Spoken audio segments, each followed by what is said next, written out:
हाय student. GIT online class में आप सबका स्वागत है। और आज की क्लास में हम जानेंगे एमएस एक्सेल के बारे में कि अगर जो एक्सेल में हम कोई काम कर रहे हैं तो एक्सेल का यूज कैसे करेंगे, एक्सेल होता क्या है। आ रहा समझ में ना? सबसे पहले तो ये ध्यान रखिएगा कि जब भी हम एक्सेल पे काम कर रहे होंगे ना, तो एक्सेल क्या होता है, एक डाटाबेस एप्लीकेशन सॉफ्टवेयर। क्या होता है? डाटाबेस। डाटाबेस का मतलब क्या होता है, जहां पर हम डाटा एंट्री कर सकते हैं, अकाउंटिंग का काम कर सकते हैं।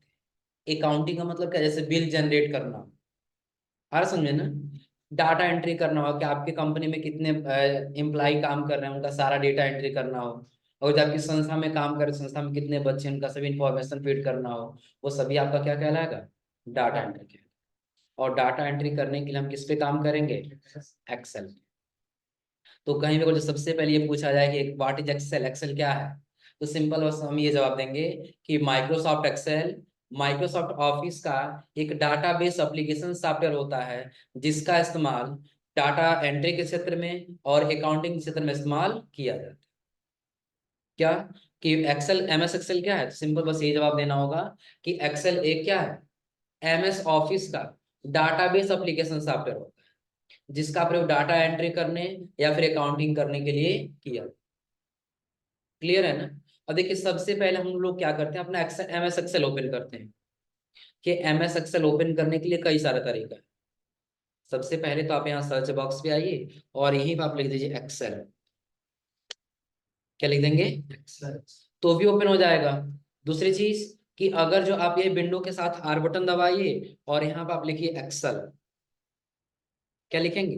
एक्सेल। तो भी एक्सेल ओपन हो जाएगा। दूसरी चीज, जब आप राइट क्लिक करेंगे और न्यू पे जाते हैं, तो यहाँ भी आपको एक ऑप्शन दिखाई देगा, किसका? Microsoft Excel worksheet. क्लियर है ना? क्लिक करेंगे तो यहाँ से क्या होगा, एक्सेल की एक नया फाइल बन जाएगा। और इसको ओपन करेंगे तो आपका एमएस एक्सेल यहाँ से ओपन। क्लियर है ना? हाँ, एक चीज और ध्यान दीजिए, जो ज्यादातर एग्जाम में या इंटरव्यू में पूछा जाता है, कि जो हमारा एक्सेल होता है ना, एक्सेल का दूसरा नाम वर्कशीट होता है। क्या होता है? वर्कशीट, जिसको वर्कबुक भी कहा जाता है। जिसको कहा क्या कहा जाता है? वर्कबुक। और एक्सेल का by default name book one होता है। बाय डिफॉल्ट नेम क्या होता है? बुक वन होता है। कैसे ये पहचानेंगे बुक वन नेम? देखिए, जब भी आप सेव करने जाएंगे अपने एक्सेल के फाइल को ना, एक्सेल हम फाइल अपना ओपन कर लिए है ना, फाइल पे गए, सेव पे, और ब्राउज पे आके इसका लोकेशन दे देंगे। देखिए बाय डिफॉल्ट किस नाम से आ रहा है? बुक के नाम से आ रहा है ना। तो जब भी हम एक्सेल पे काम करेंगे, तो एक्सेल हमारा क्या है, एक वर्कबुक है। क्या है? वर्कबुक है। और यहाँ पे ध्यान रखिएगा कि जब हम आएंगे ना, तो जैसे हम लोग एमएस वर्ड पे थे, किस पर? एमएस वर्ड पर। तो एमएस वर्ड पे क्या था? पेज था ना। इसको हम लोग पेज बोल रहे थे, कि जिसपे हम इक्वल टू रैंड लिख रहे थे, ब्रैकेट ओपन, क्लोज और इंटर कर दे रहे थे। तो ये हमारा क्या है? पेज है। लेकिन जब वही एक्सेल पे आएंगे ना, तो एक्सेल पे आपको जितना ही ऑप्शन दिखाई देंगे, सबको सीट बोलते हैं। क्या बोलते हैं? सीट। इतना क्लियर है ना? और यही टोटली सीट के समूह को मिला करके एक वर्कबुक यानी कि एक वर्कशीट कहा जाता है। आ रहा समझे ना? देखा जाए तो हम सिर्फ एक को ये कह सकते हैं, जो ये सीट वन है, ये हमारा वर्कशीट है। आ रहा समझे ना? लेकिन इसी सभी सीट को जब मिला करके एक फाइल बनाएंगे, तो वही हमारे एक वर्कबुक कहलाएगा। क्या कहलाएगा? वर्क। ध्यान रखिएगा, क्या बोलते हैं, एग्जाम में या फिर एक्सेल के इंटरव्यू में ये सब क्वेश्चन पूछे जाते हैं। एक्सेल का बाय डिफॉल्ट नेम बुक होता है। एक्सेल का बाय डिफॉल्ट नेम क्या होगा? बुक होगा। दूसरी चीज, उसके बाद से जो पूछा जाए कि एक्सेल क्या है, तो सीधा हम ये जवाब देंगे कि एक्सेल माइक्रोसॉफ्ट ऑफिस का एक डाटाबेस एप्लीकेशन सॉफ्टवेयर होता है, जिसका इस्तेमाल डाटा एंट्री करने या फिर अकाउंटिंग करने के लिए किया जाए। हाँ, लिखवाएंगे। इतना क्लियर है ना? और दूसरी चीज, यहाँ पे जैसे भी हम सीट देख पा रहे हैं, तो बाय डिफॉल्ट कितना सीट आ रहा है? बाय डिफॉल्ट 5 आ रहा है ना। हम यहाँ पे 255 तक सीट ऐड कर सकते हैं। कितना सीट ऐड कर सकते हैं? 255 सीट ऐड कर सकते हैं। आ रहा है समझे ना? और बाय डिफॉल्ट जैसे हमने एक्सेल ओपन किया, तो कितना कितना सीट लेके आया है? 5 सीट। इसके सीट की संख्या को कम करना है या पूरा पता करना है, तो आप जाइए फाइल में, और फाइल के बाद से जब यहाँ आएंगे, देखिए आपको यहीं पे दे रहा है इंक्लूडेड दिस मेनी सीट। कितना सीट है टोटल? इसको जो बढ़ा दें तो देखिए हम 255 कर दिए। ओके कर, नेक्स्ट आगे बढ़ा रहे हैं, 255 से आगे नहीं हो रहा है ना। हाँ कम करें तो कम हो जा रहा है, 54 255 टोटल करके और यहाँ से ओके कर लिया। तभी तो नहीं दिख रहा आपको 255 सीट ना। तो अब दोबारा विंडो आर करिए और एक्सेल लिखिए आप। अब ये जो हमारा एक्सेल ओपन होके आएगा, ये टोटल इस पे कितना सीट रहेगा, 255। आप इस पे क्लिक करिए, राइट क्लिक करिए और राइट क्लिक करके टोटल नीचे आ जाए, देखिए कितना सीट आया टोटल, 255 तक सीट आया हुआ है ना। कोई दिक्कत इसमें? तो चलिए सबसे पहले अभी फिर समझते एक बार और कि यदि एक्सेल ओपन करना है तो हम विंडो के साथ R बटन दबाएंगे, इस पे क्या लिखेंगे, एक्सेल लिखेंगे, हो जाएगा ना। और इसके बाद से जब हम ओपन किए हैं तो जिसपे हमको काम करना है इसको हम लोग वर्कशीट या सीट कहते हैं, आ समझे ना। और इन्हीं सब सीट के समूह को हम लोग क्या बोलते हैं, वर्कबुक बोलते हैं। क्या बोलते हैं, वर्कबुक। जो एक्सेल का दूसरा नाम क्या होता है, वर्कबुक होता है। इतना क्लियर है ना। और ये किसका पार्ट है, तो जैसे हम लोगों ने MS वर्ड पढ़ा था, क्या हमने पढ़ा था, MS वर्ड। तो MS वर्ड किसका किसका पार्ट था, MS ऑफिस का था ना। तो वैसे ही वो MS ऑफिस का पार्ट कौन है, एक्सेल है। इतना क्लियर है ना। अब ये तो हम समझ गए एक्सेल क्या है, और एक्सेल को ओपन करेंगे तो इसका इंटरफेस क्या है, पहले अभी समझ लीजिए। इसका इंटरफेस सबसे पहले लगभग आप लोग पता ही होगा, ये क्या बोलते हैं इसको, क्विक एक्सेस टूल, जो लगभग MS वर्ड में भी था। उसके आगे आएंगे इसको क्या बोलते हैं हम लोग, टाइटल बार। क्या बोलते हैं इसको, टाइटल। इसको क्या बोलते हैं हम लोग, कंट्रोल। क्या बोलते हैं, कंट्रोल बटन। फिर जब आगे आएंगे तो इसको हम लोग क्या बोलते हैं, टैब या मेनू का। क्या बोलते हैं, टैब या मेनू का। और जब उसके नीचे आएंगे तो इन सबको हम लोग बोलते हैं रिबन या कमांड। क्या बोलते हैं इन सब, रिबन या command। हाँ एक चीज और ध्यान रखिए, जब यहाँ पे आएंगे तो ये हमारा होता है नेम बॉक्स। ये इतना एरिया हमारा क्या होता है, नेम बॉक्स होता है। और ये हमारे एरिया यहाँ से यहाँ तक लोग, ये होता है फार्मूला बार। क्या होता है ये, फार्मूला बार। तो इतना क्लियर है ना। और ये जो आएगा इसको हम लोग बोलते हैं हेडिंग। इन सबको क्या बोलते हैं, हेडिंग। चाहे ये हो या फिर ये, हो जाएगा ना। और यहाँ पे जब नीचे आएंगे तो इस वाले एरिया को हम लोग क्या बोलते हैं, सीट सेक्शन बोलते हैं।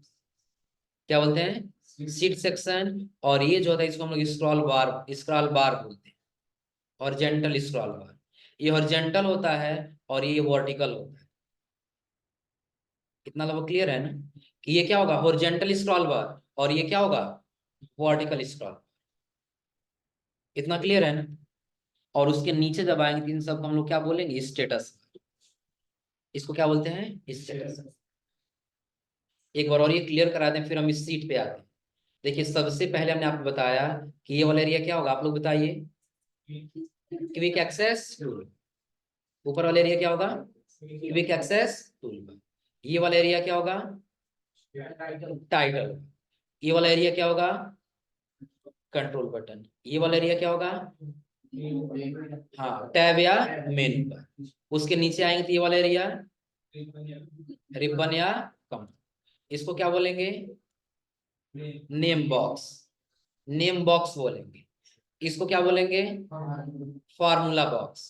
और इसको क्या बोलेंगे, हेडिंग। इसको क्या बोलेंगे, सीट सेक्शन। इसको क्या बोलेंगे, हाँ हॉरिजॉन्टल स्क्रॉल बार। और जब यहाँ आएंगे तो इसको क्या बोलेंगे, वर्टिकल स्क्रॉल बार। क्लियर है ना। और जो नीचे वाला एरिया इसको क्या बोलेंगे, स्टेटस। तो लगभग ये इसका इंटरफेस क्लियर है ना। हाँ जब अब इसकी सीट पे आएंगे काम करने के लिए, तो जितना ये आपको हेडिंग दिख रहा अल्फाबेट ना, ये अल्फाबेट आपका कॉलम होता है। अल्फाबेट क्या होता है, कॉलम। और यहाँ पे जितना भी आपको ये रो दिख नंबर दिख रहा है ना, ये नंबर आपका क्या होता है, रो होता है। क्या होता है, रो।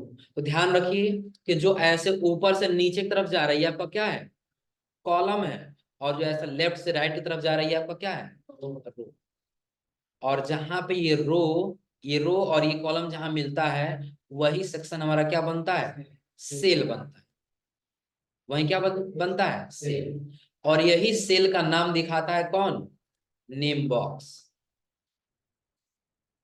आ रहा समझे ना? यही सेल का नाम कौन दिखाता है? Name box. जैसे नेम बॉक्स में भी क्या लिखा हुआ? O7। क्या लिखा हुआ है? O7।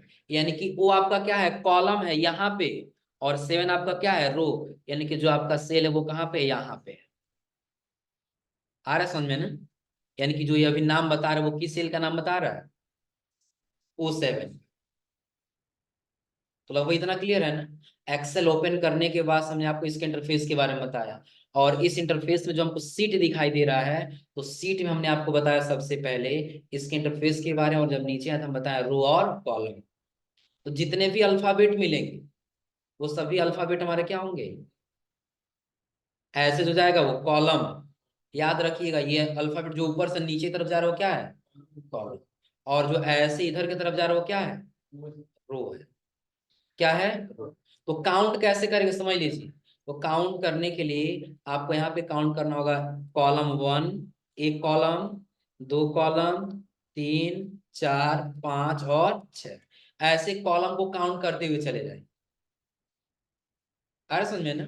यानी कि ये जी आई कॉलम है, ये जी कॉलम है, ये के कॉलम है और ये यल कॉलम। ऐसे यल क्या करेंगे हम? काउंट करते हुए चले जाए।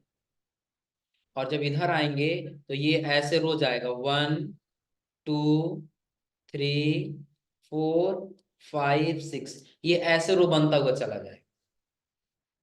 तो लगभग ये क्लियर है ना कि रो क्या और कॉलम क्या है? तो अगर जो ऐसे कॉलम दिया तो कॉलम पे कुछ संख्या तो होगा ना? तो कॉलम कौन सा होगा आप लोग पहले ये बता दीजिए। कॉलम इसमें कौन सा होगा? कॉलम इसमें यही होगा ना? ऐसे। तो ऐसे बनता जाए, अब काउंट करते जाइए 1, 2, 3, 4, 5, 6, 7, 8। ये ऐसे काउंट करते हुए जो जाएंगे ये हमारा क्या है? कॉलम है। और जो ऐसे कुछ हम काउंट करते हुए जाएंगे ये हमारा क्या है? रो है। क्लियर है ना? अब देखिए कॉलम की संख्या वो कैसे काउंट करेंगे। ध्यान रखिएगा, टोटल कॉलम होता है 16,384। टोटल कॉलम कितना होता है?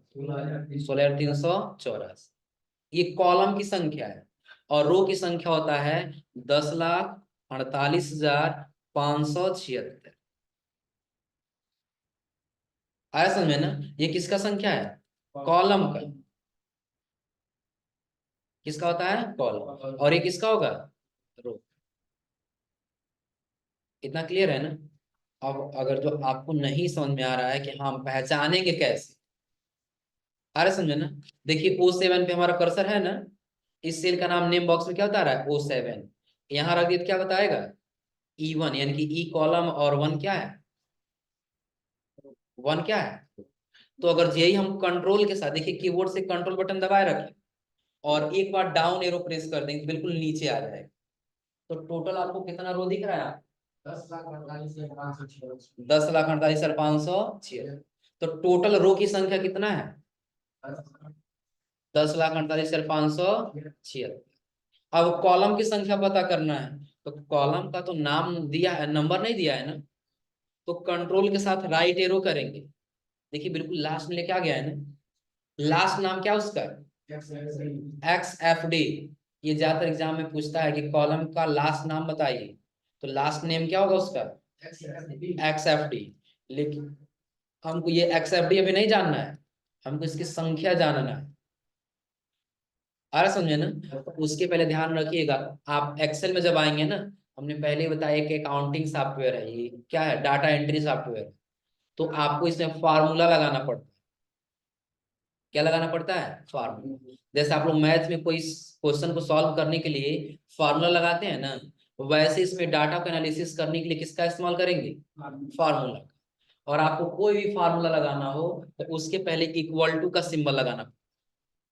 कौन सा सिंबल? इक्वल। इक्वल टू किए और आप लिखेंगे कॉलम। क्या लिखेंगे? कॉलम। ब्रैकेट को ओपन क्लोज करके इंटर कर देंगे। देखिए टोटल संख्या कितना आया है? 16,384। वही आया है ना? देखिए हम पहले क्या किए हैं, जहां भी आपको पता करना है, कोई जर्नी का आप यही पता करना, जहां भी आपको इसको पता करना है कि यहाँ पे टोटल कॉलम कितना आया होगा, इधर इक्वल टू लिखिए और लिखिए COLUMN कॉलम, ब्रैकेट को ओपन करिए और क्लोज करके इंटर कर दीजिए। देखिए यहाँ पे टोटल कितना होगा, 16,314। वैसे यहाँ पता करना है, equal to column, bracket open close, और देखिए यहाँ पे टोटल कितना होगा, 16,384। तो कॉलम की संख्या टोटल कितना होगा, 16,384, और रो की संख्या 10,48,576। हाँ, अगर जो अभी पता करना है आपको कि आप कितने नंबर रो में हैं, तो यहाँ तो पता चल जा रहा है कि 9 नंबर रो में है ना, लेकिन फिर भी आपको फार्मूला से पता करना है, तो लिखिए इक्वल टू रो, क्या लिखेंगे, ब्रैकेट ओपन क्लोज, और तो अभी हम कितने नंबर रो में हैं, 9 नंबर के ही रो में है, तो है ना, इतना क्लियर है ना। अभी जो सीट पे हम काम कर रहे हैं, ये सीट हमारा छोटा नहीं है, सीट हमारा क्या है, छोटा नहीं बल्कि बहुत बड़ा है। 10 लाख अगर जो रो है, तो 10 लाख संख्या कुछ संख्या होता है, आ रहा है समझ में ना। आप काम करते हुए चले जाइए, जैसे 1 2 3 लिखते हुए चले जाइए, तो कहां तक लिखेंगे, 10,48,576। इतना क्लियर है ना। तो लगभग अभी एक्सेल ओपन करने के बाद से कौन सा क्या इंटरफेस इसका क्लियर हो रहा है ना। पहले इसका इंट्रोडक्शन नोट कर लीजिए। आते हैं वो कहाँ स्टोर होता है, तो जब एक्सेल एक सीट पे हम कोई काम कर रहे होंगे, तो एक्सेल पे काम करते समय जो डेटा है हमारा, वो रो और रो के बाद फिर कहाँ, कॉलम के बीच में स्टोर होता है। जैसे और जब हम यहाँ पे कोई संख्या लिख दें, जैसे हम 1 2 3 लिख दिए, तो यहाँ पे देखिए जो भी हम डेटा दिए कॉलम और उसके बाद से रो के बीच में ही तो दिए हैं ना, तो जहां पे रो और कॉलम मिलेगा वहां पे हमारा क्या बनेगा, एक सेल बनेगा। क्या बनेगा वहां पे, एक सेल बनेगा। इतना क्लियर है ना। तो और यहाँ तक करना तो कर ले जाएंगे ना। और हाँ, एक चीज और ध्यान रखिएगा, एक्सेल में यदि आप चाहते हैं हम 1 लिखें, संख्या और जो आपको लिखना है 1, उसके नीचे 2, आपको 3 4 5 लिखते हुए नहीं जाना है, बस आप 1 2 लिखिए, दोनों को क्या कर लेंगे सर, हो गया है ना। यहाँ कॉर्नर पे आ जाएंगे, कॉर्नर पे आने बस कर्सर दिख रहा है कैसे बनाया है, लेफ्ट बटन होल्ड करना और ड्रा कर लेना जहां तक आपको नंबर चाहिए हो। जैसे हम यहाँ तक लेके आ गए 131। टाइप करने में ज्यादा समय लगता है, लेकिन क्या ड्रा करने में ज्यादा समय लगा। अब एक बार और समझ लिया हम कैसे लिखे हैं। तो सबसे पहले हम दिए हैं 1, उसके नीचे 2, दोनों को क्या कर लेंगे, सेलेक्ट, दोनों सिर्फ सेलेक्ट है ना सेल। अब इसी सेल को सेलेक्ट करके हम ड्रा कर लेंगे नीचे तक जहां तक चाहिए, हो जाएगा ना। हाँ, एक चीज और ध्यान रखिए, इसकी मदद से ना आप खूब अच्छा सा इसका एक टेबल बना सकते हैं। टेबल पहाड़ा सबको याद होगा ना। तो अब कहाँ तक याद होगा सबको, 20 25। हाँ, नहीं याद है, बताओ तुम। नहीं याद है टेबल। देखिए आप इसमें जहां तक टेबल लाना चाहते हैं वहां तक टेबल ला सकते हैं, बस छोटा सा याद रखिए कैसे लाना होगा। तो पहले आप लिखिए 1, उसके नीचे इधर आ जाइए, तो 1 के बाद से 2 का आ जाता है ना, तो लिखिए 2, और 2 दूना 4। इतना हो गया है ना। अब आप चारों को सेलेक्ट कर लीजिए, इसको सेलेक्ट कर लिए, चारों को, चारों को सेलेक्ट कर पहले ड्रा कर लीजिए नीचे कहाँ तक, 10 तक, 10 तक आ गया है ना। अब यही दोनों को सेलेक्ट करके आप इधर ड्रा कर लिए, कहाँ तक टेबल लेके आ जाए, 20 तक। अब कोई जर्नी का आप 20 तक ही लेके आएंगे, 200 300 जहां तक आप लेके आना चाहते हैं वहां तक लेके आ सकते। टेबल लिखने इसमें टाइम लगा, कहाँ तक टेबल लिख दिए, 20 तक लिख दिए है ना। टेबल कहाँ तक लिखे हैं, 20 तक। और भी आपको लंबा करना कोई दिक्कत नहीं, यहाँ सेलेक्ट करिए और बढ़ाते हुए चले जाइए ऐसे। देखिए लगभग अभी हम 100 तक पूरा कर दें। टेबल कहाँ तक पूरा हो गया, 100। टाइम लगा लिखने में। हाँ, बट हम किए कैसे हैं, तो ये आपको पता होनी चाहिए। तो सबसे पहले आपको लिखना होगा, जहां से भी देना हो 1, उसके नीचे 2, हो जाएगा ना। और साइड में यहाँ पे आपको ऊपर देना होगा 2, और उसके नीचे 4। सिर्फ 2 को सेलेक्ट नहीं करना है, 2 को सेलेक्ट करके करेंगे तो भी हो जाएगा, ऐसा नहीं कि नहीं हो जाएगा। आ गया है ना। और इसी को सेलेक्ट करके आप ड्रा कर लीजिए इधर। सिर्फ दो आ रहा है ना, नीचे तो आ जाए लेकिन साइड में नहीं है। तो उसी के लिए जस्ट हम क्या करेंगे, यहाँ पे चारों को सेलेक्ट करके पहले नीचे ड्रा कर लेंगे। 10 तक आ गया नीचे ना, और फिर इसी को ड्रा कर लेंगे इधर जहां तक चाहिए, हो जाएगा। तो ये आज आप लोग यहाँ तक करके आइए, लोग इतना समझ लीजिए एक्सेल क्या है। और अगली क्लास में आपको यहाँ पे स्टूडेंट डाटाबेस बनाना सिखाएंगे। क्या बताएंगे? Student database. हाँ, एक चीज पहले ही हम इन्फॉर्म करा दे रहे हैं, ध्यान रखिएगा कि जो भी अभी हम एक्सेल पढ़ेंगे तो एक्सेल में हम लोग किसी टैब के बारे में ज्यादातर ज्ञान नहीं रखें, क्योंकि एक्सेल में मैक्सिमम ऑप्शन ऐसे हैं जो हम लोग पढ़ चुके हैं। जैसे होम टैब का जो फॉर्मेटिंग वाला फॉन्ट का दे रहा है, क्या ये हम लोग पढ़े ना, अलाइनमेंट और ये फॉन्ट फॉर्मेटिंग वाला, आ समझ में ना। हाँ, कुछ ऐसे ऑप्शन हमको मिलेंगे जो हम पढ़े नहीं रहेंगे, उसको हम आपको बताएंगे। लेकिन हाँ, एक्सेल में ज्यादातर हम लोग को फार्मूला पढ़ना। क्या पढ़ना है? फार्मूला। केवल जब आप कहीं काम करने के लिए जाएंगे तो कैसे डाटा एंट्री किया जाएगा, कौन सा डाटा कैसे बनाया जाएगा और उसमें कौन सा फार्मूला लगाया जाएगा। क्लियर है ना? तो जिसमें पहली क्लास हम लोग का कल का होगा कौन सा, स्टूडेंट डाटाबेस का। क्योंकि जब आपको स्टूडेंट डाटाबेस तैयार करना है तो कैसे आप स्टूडेंट डाटाबेस तैयार करें। क्लियर है ना? तो आज आप लोग यहाँ तक करके समझ के आइए।